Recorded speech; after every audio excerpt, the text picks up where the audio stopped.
Okay, ladies and gentlemen, it looks like the camera is recording and the lights are on. I'm going to go take my seat. Everybody's used to my pacing around, walking around the tabletop here. And I'm going to discuss some matters of importance, I think, to the general community and so forth and so on. So this is South Texas News and Reviews, and they're the first of the yellow roses I've seen for a while that have been on the market. And they're beautiful. So those are dedicated to Miss Lynn and Miss April 23. So ladies, enjoy. All right, South Texas News and Reviews airs on Sunday evening from 9:30 to 10:30 p.m. and then again Wednesday evening from 8 o'clock p.m. until 9 o'clock p.m.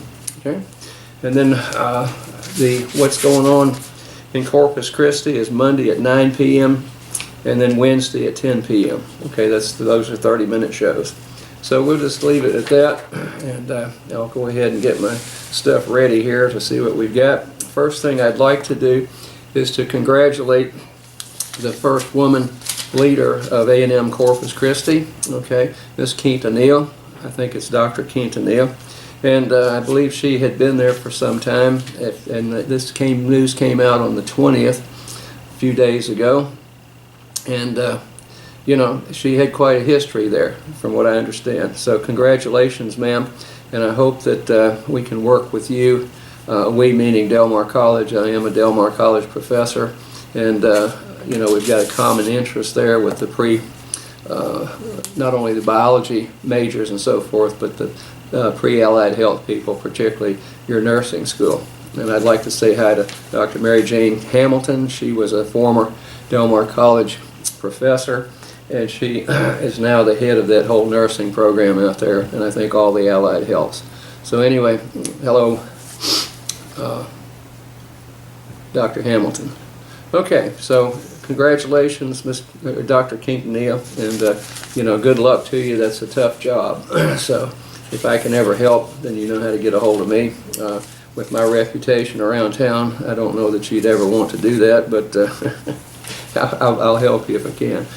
Okay, and then on the 21st, a milestone to celebrate at A&M CC, and this gives you, you know, overview of what she's done and what the local news people in this editorial that came out in the Caller Times wants to do. So, you know, perhaps you can take over without a whole bunch of transition and so forth and so on.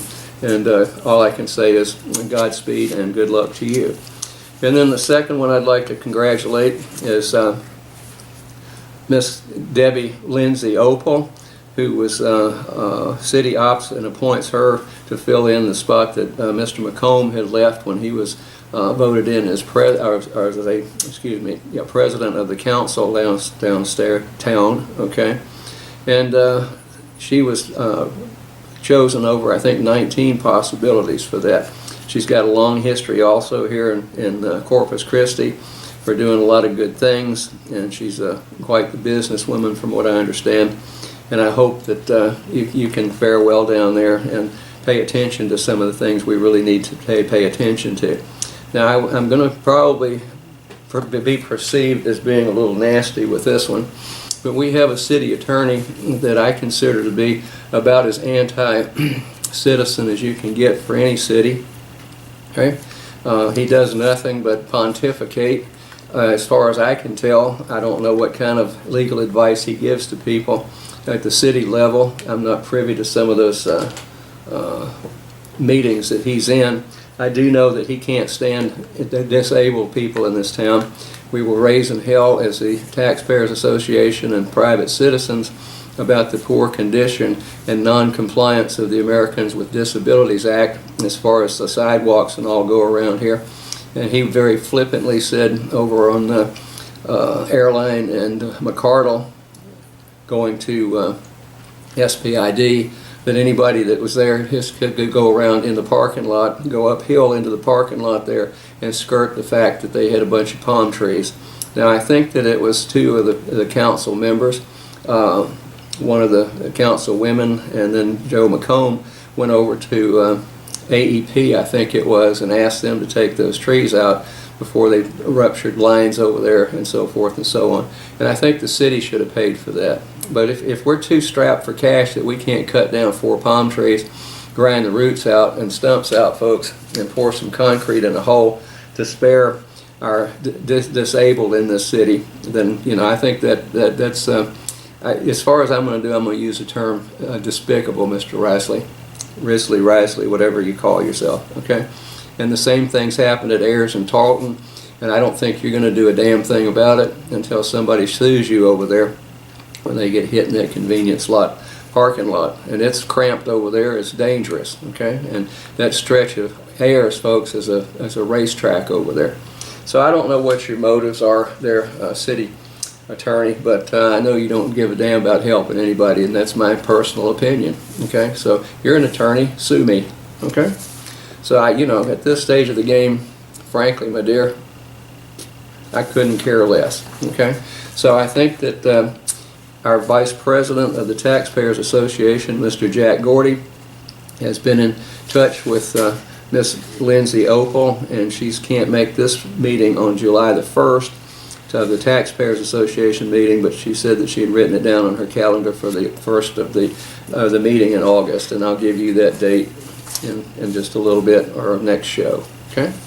And then the council can move ahead with the newest member. It goes and gives you some information about her. There are other things in a profile and so forth that I've noticed, and she's very savvy, I guess, with the business, and she used to work for HEB and so forth and so on. So I guess she's very well accomplished and should know what to do to keep this city running and not fall into that trap of the real estate cartel and you know, become greedy people, okay? We've had too many mayors and so forth in the past that had real estate interest and more than half the council. So a lot of those people have disappeared and have been voted out, resigned, retired, and so forth. And I'm just glad we don't have another, what was his name, Mr. McQueen, who should have his socks sewed off and leave me alone with the Coliseum, Mr. Risley, and you know, why don't you just quit blathering and go get something done? Now, empty promises. This was an article in the Caller Times, June 11th. City Council mulls major wastewater system overhaul. Now, I've been concerned with the wastewater around here, particularly I think the one out on Greenwood that floods the neighborhoods out there. Now, according to Del Mar College administrators and city council people and so forth, then I don't know anything about microbiology, biochemistry, toxicology, and so forth. So I'm probably speaking out of term, you know, I mean, but anyway, you can't have raw sewage, folks, flowing out in the streets and have a healthy situation any more than you can have obstructions on sidewalks that are going to force people to go out into traffic in a wheelchair, on a walker, or on crutches and get themselves killed, okay? Now, I know all the finer arts of the wastewater systems and so forth and so on. You know, I've been well educated in the past. I only have a PhD with a major in biochemistry and microbial biochemistry in particular, along with the animal, human, but also second major in microbiology. And you know, I did a lot of toxicology studies with toxins from bacteria and molds and so forth and so on. But I do know the whole process of digesting fecal material and other things in a wastewater situation, okay? Now, what happens with that is if you don't pay attention, you get contamination, and you have stuff flowing through the water systems around here, and we've had shutdowns before, okay? And then all of a sudden I find out also, and I think it's been very well stated by a gentleman here who was a former council member, Mr. Loeb, okay? And he said that we need to update these wastewater plants and build new ones preferably, rather than spend as much money to rehab one of the old ones and then still have problems in the future. And you know, I tend to agree with that. I'm going to have to mull over exactly what he had in his plans one more time. And then it says city lifts water restrictions, drought plan revised, smart use still advised. So I don't know where that's going to lead us. Okay, we've got plenty of sources of water, and in drought situations it does get a little bit tight. So we've got pipelines over 100 miles long going all over Texas, north of us and a little east of us. But you know, one of these days we're going to have to bite the bullet. And industry, folks, uses an awful lot of that water supply around here. So what Mr. Loeb was also being a proponent of is to treat the water and do it properly, so we don't have a bunch of contaminated water coming out of these wastewater plants. It can be done correctly if somebody pays attention. And then go ahead and sell that water off at a cheaper rate to the industries around here. Okay? And it made perfect sense to me. Like I say, I'm going to have to read it one more time and see if I totally agree with Mr. Loeb. But that's what we need, are proposals around here, folks. We need somebody that has a little bit of vision other than me, and so forth and so on. But this was on June the 6th when the city lifts the water restrictions. So you can go ahead and wash your car during the day. I don't think it's a real good idea. Or water your lawn during noontime to 3 o'clock in the afternoon. Now, one thing that did grab my attention when it comes to the general overall safety of water around here was I received from the city of Corpus Christi, Texas, the 2016 annual drinking water quality report. And it says a superior rated water system. Now, I'm going to dispute that, folks, with the number of water boils we've had. And then when we went into the tap water ban, and you couldn't even use the water. They said, don't take a shower. We've got this crud and garbage in there, and so forth and so on. Okay? And in this little brochure, which is a fallacy as far as I'm concerned, we do not have a superior rated water system. And if we do, then I want to figure out who is rating that. And then they give a bunch of figures in here about, you know, the unregulated contaminants and so forth and so on, and turbidity. That means the cloudiness and so forth. And it gives some of the reasons why we've got this stuff. So particularly the microbiological contaminants. Okay, total coliform bacteria, the highest monthly and positive samples, 1 presence, you know, and so forth. So I'm going to have to digest this and see what all this mumbo jumbo is all about. But I do not agree with this, that we have a superior rated water system. Okay, it stinks at best, folks, and you know, I won't go any further than that. I drink bottled water, so you know, I'm not going to. I do shower in this stuff. Little coli ain't going to bother you. E. coli ain't going to bother you, or other coliforms if you take a shower, unless you start drinking it. But you know, it's just it's been an abomination. Now, it wasn't too many months ago that what happened was we had that water ban. I guess it's about 6 months ago. Don't use the water. Don't take a shower. You know, don't water your dog or anything else, and so forth and so on. And there was a mad rush to the stores to go buy a bunch of bottled water that you could at least drink. Okay. Now, that was traced back to one of the refineries and an asphalt emulsion system maker, and there've been a lot of water, you know, a lot of lawsuits filed consequently. Now, I think the biggest problem with that was these backflow preventers, so that when you do have a problem, you don't have contaminated water or contaminating chemicals and stuff backflowed into the general water system. Okay, and that, you know, I mean, code enforcement is abysmal in this town at best. I won't get into that and what I've gone through in the past with those people. Okay, but you know, it's an insane system around here. Nobody, you know, nobody tends to really give a damn until we have a major problem. And you know, an ounce of prevention is worth, you know, tons of cure. It takes a lot to cure these problems. So tap water ban records show complaints, and that was back on the 1st of June.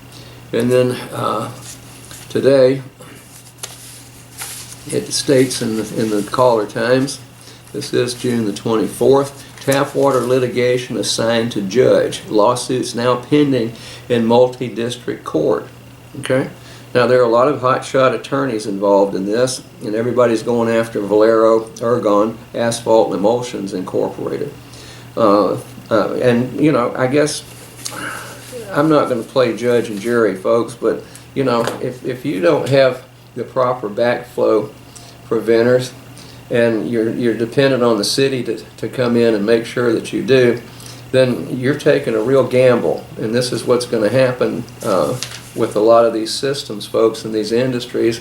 Once a leak like that occurs, and I don't know that it got in the water, there were several reports saying that they had trace amounts of that in the water, and other people said that there wasn't anything there. So I don't know. I haven't been able to just have the time to go sit down and read those reports. But I do know that now we're going to spend an awful lot of money, okay?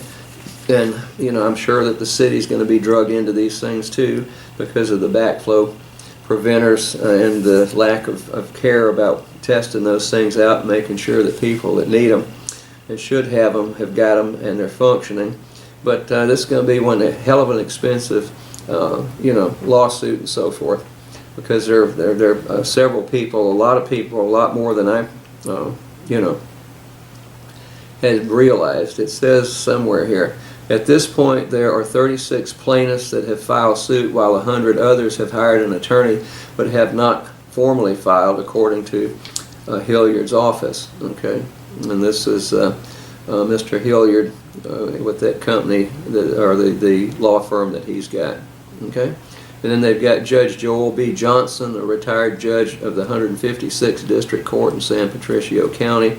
He's going to try to get all of these things together and have to go through discovery only once and not have, hundreds of people out there messing up what's going on. And I'll just keep you apprised of what's going on with this one, okay? And then we've got the Texas Commission on Environmental Quality. Among the agencies reviewing the incident, has not released any documents to the tap water ban requested by the Caller Times under the Texas Publication or Public Information Act. In part, the agency cited anticipated litigation and exemption outlined in the statute. Okay? Now, Del Mar College uses that to withhold information from me when I asked for it. I've contemplated litigation. Okay? Now, if it's a public record, folks, and it's in a file drawer, then I go, just because you can cover it up doesn't mean that you should. So, Del Mar College has an abysmal track record for providing the public, particularly me, with information. And I'll give you a classic example. I had a person in my class that threatened me, okay? It was a veteran. And I said, since you threatened me, you're out of my class. And then the next semester that I taught it, I teach it once a year. It's a majors, biology majors, microbiology class for all the biology majors, pre-med, pre-dent, pre-vent, vet, and pre-pharmacy, and anything else that needs that class. Now, I was told that I had put the college at great risk because I refused to allow that person into my class the next time. I take threats very seriously, folks. Okay, real seriously. And particularly if someone makes it public, which this individual did. Okay. Now, there was an investigation that went on by Dr. Rito Silva. Okay. And then he said you weren't guilty of discriminating against a vet. However, we have a lot of other concerns that cropped up during the investigation. Okay? Now, then there was some very nasty things said and lies told about me. But then come the next semester that I taught that class, the Vice President of Instruction / Provost at Del Mar College indicated that I was putting the college at great risk by not allowing that student to participate in my class. Okay? So I, under Public Information Act request, asked for all of the documents that she used, or the attorneys that were guiding her through and advising her used, to come up with that, what I considered slanderous statement against me. Okay? And since it was in writing and with a letter, that's libel, folks. Okay? So I asked for those documents and information and so forth, and I was told quite bluntly that I was not going to be able to obtain those because that was anticipated litigation, okay? And it was attorney-client privilege.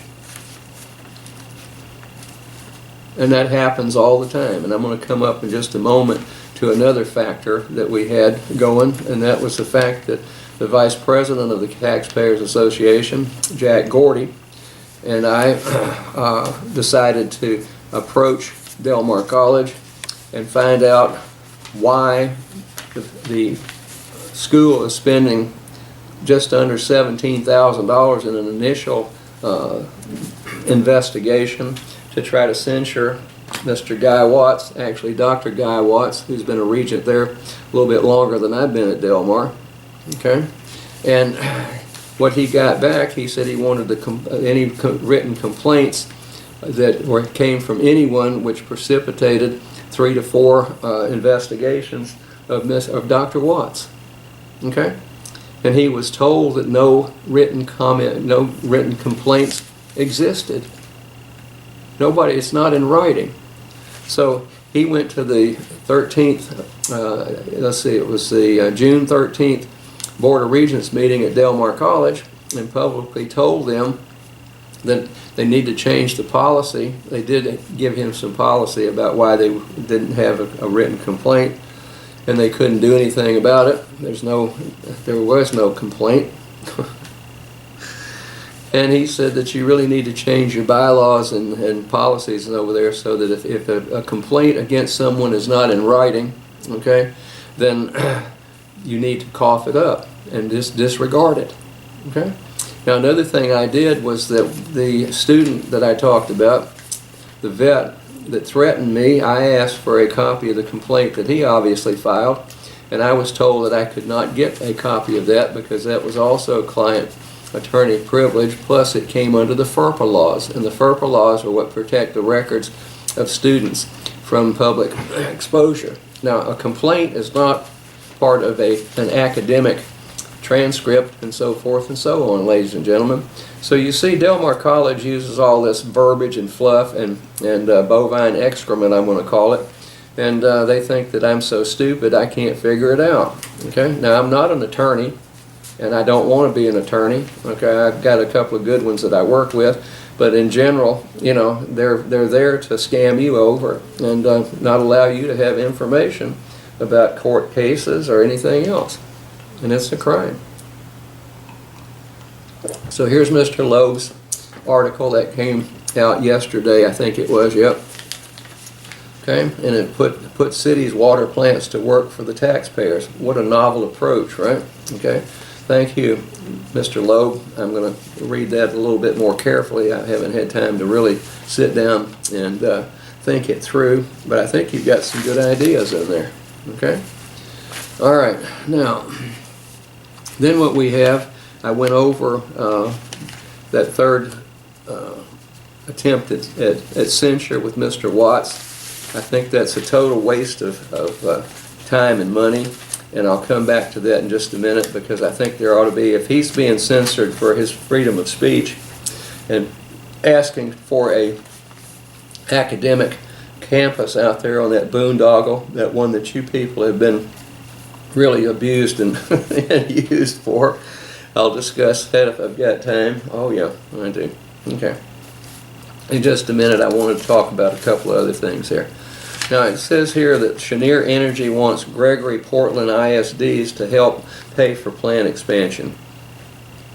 Now we pay taxes, folks, and the people over in Gregory Portland do, to educate kids, not to help a plant over there grow and become a larger entity, more polluting and so forth and so on. And it's a liquefied natural gas plant which may blow up at any minute. And you know, that's what we need, is more hazardous materials around this neighborhood. But as long as we've got this port and a bunch of rich people pushing that port and so forth, then we're in trouble. And I had a long talk with a guy that worked in some of the chemical aspects of refineries and chemical companies around here, and he's now out of that business. And you know, he said he saw some stuff and went to the Texas Commission on Environmental Safety, okay, TCEQ, quality, and they ignored him.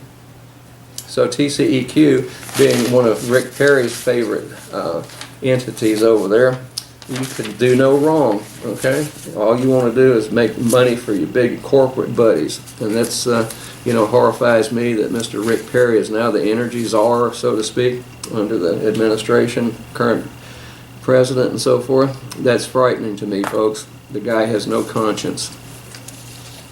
All right, and then it says, plant's gas plan, 3 million tons each year. This greenhouse emissions estimated in San Patricio site permit application.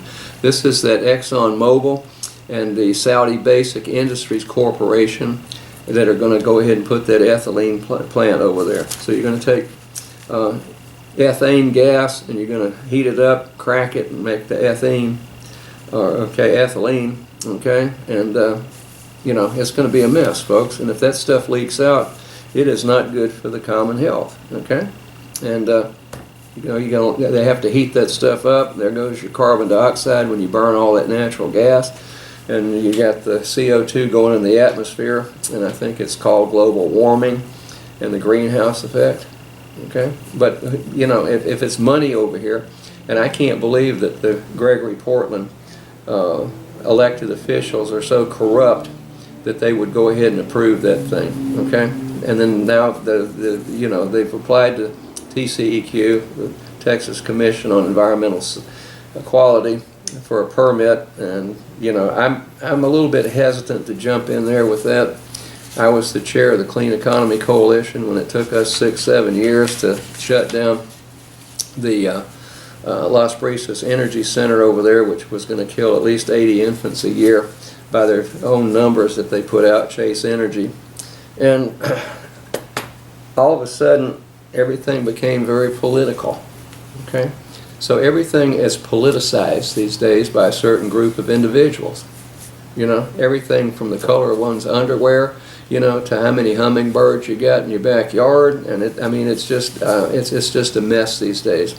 And I'm sick of it at the national level too. We've got a civil war going on, but you know, I mean, like a bunch of children having a spat over a marble game, shooting marbles in kindergarten. Okay, and this is supposed to be a free country with freedom of speech, and Mr. Watts can't exhibit his freedom of speech. Okay, I'm coming to that in just a minute. Now, another thing that you have been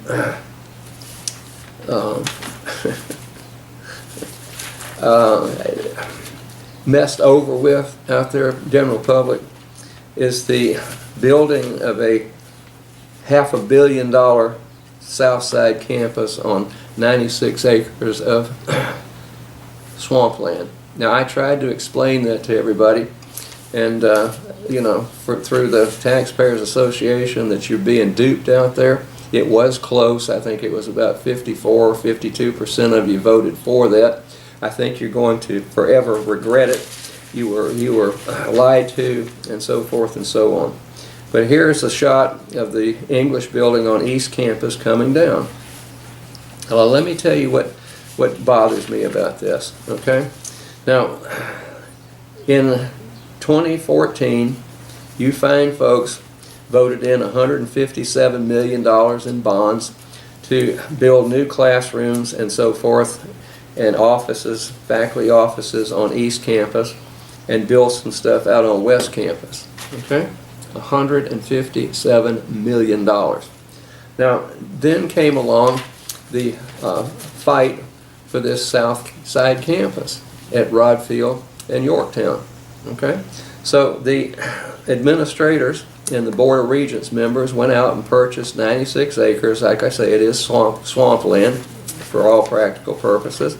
You can ask a person who Marie Colson, who tried to put a slab out there to build a house. She owned it at one time, and that soil, the slab started sinking in the mud out there. Okay, all right. So we want 5-story buildings over there that we're going to put up, big, huge office and classroom buildings on that south side campus. Now, what we're after and what we're being told by the current administration and the Board of Regents at Del Mar College is that we're going to want to have a campus that will accommodate 20,000 students out there. Okay.